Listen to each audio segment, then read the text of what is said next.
Chapter 13. The Veil That Sang. They had stopped running long ago, not because the forest no longer chased them, but because their legs had betrayed them. Now they sat, three Dutch students who no longer remembered what day it was, or what the sky looked like above the canopy, or what language they used to speak when they weren't trying to survive. Only the manuscript, now dirt-stained and fraying, held any memory of structure, of purpose.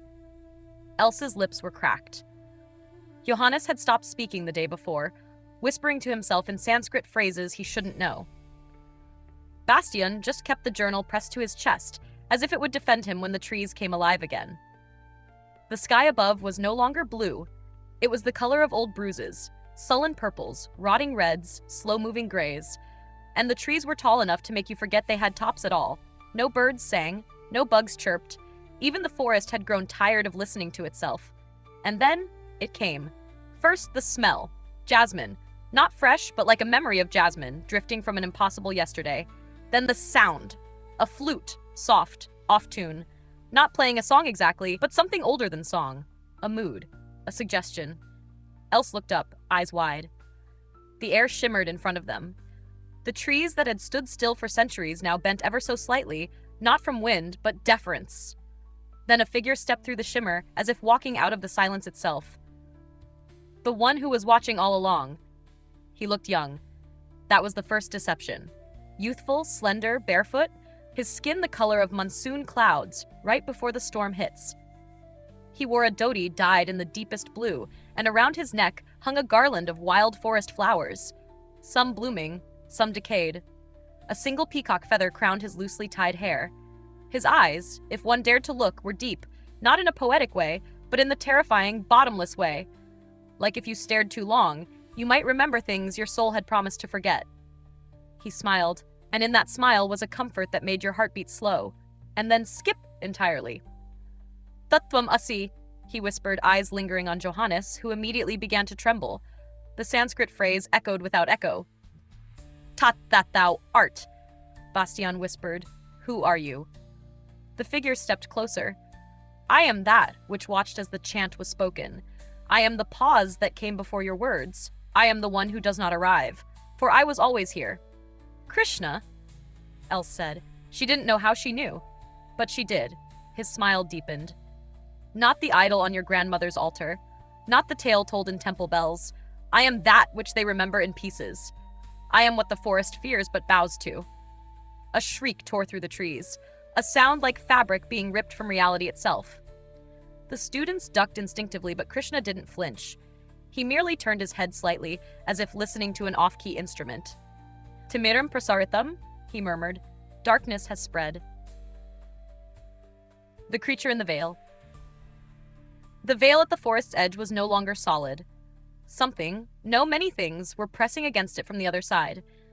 The space between branches stretched unnaturally, and through it they glimpsed shapes that should not exist. Limbs like roots, but wet. Eyes that blinked sideways. Teeth that were not on mouths, but scattered across bodies. Else held onto Johannes, who had begun to mumble the Vedic hymn again, over and over, weeping. Krishna's voice remained calm. You summoned without surrender, spoke without silence. The chant was never words. It was a door. The trees moaned. And now that door cannot be shut by your hands alone. Bastian stood, trembling. What are they? What's behind the veil? Krishna walked slowly toward the shifting horror.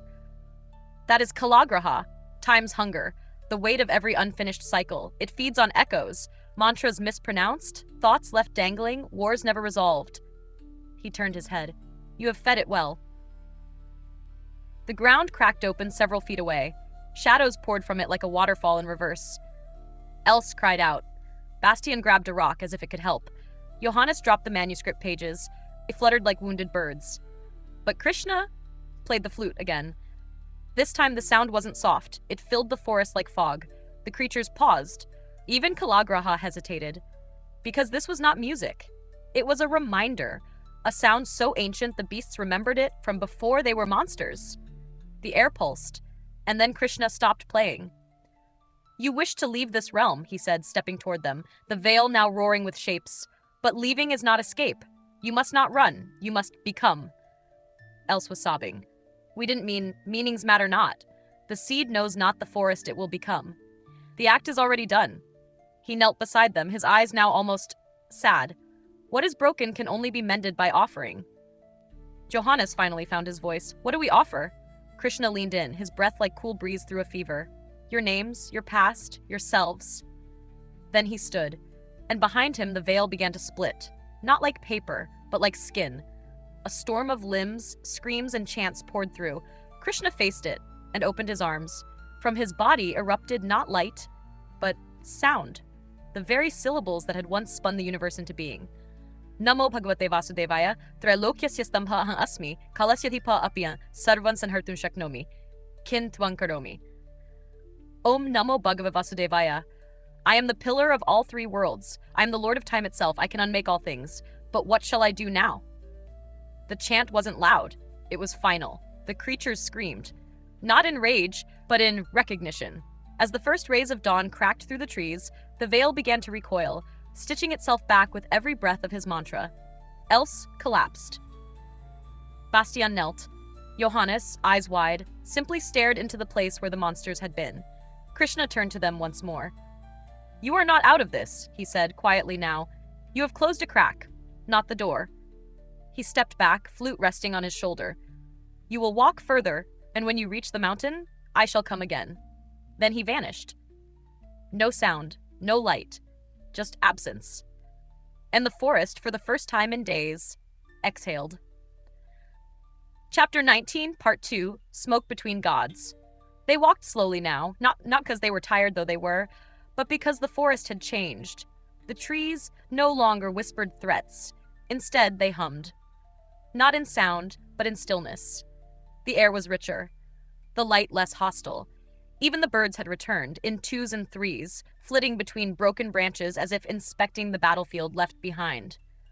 No one spoke at first. The silence between them was fragile, like an old spider web, beautiful and threatening to collapse under the weight of words.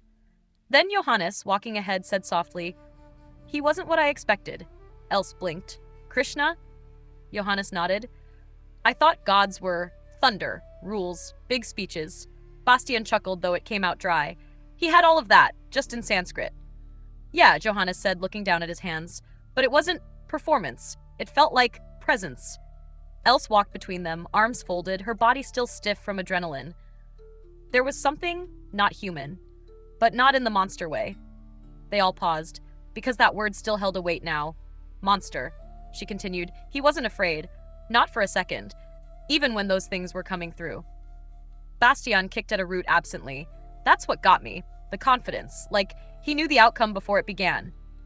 Johannes spoke again, slower this time. Do you think it was real? They stopped walking. Not because they doubted the experience, but because the question itself was a line. After a pause, Bastian said, You saw the creatures. You felt the air change. I know, Johannes replied, but I mean, what is he?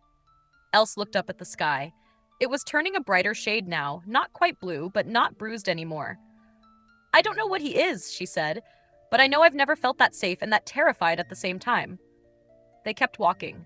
The path now wound upward, a slow incline toward a distant mountain peak that still shimmered faintly like a heat mirage. Bastian's voice was quieter now. Do you think he was real, like mythologically, or archetypally? Johannes raised an eyebrow. That's a heavy word for a guy who hasn't showered in a week.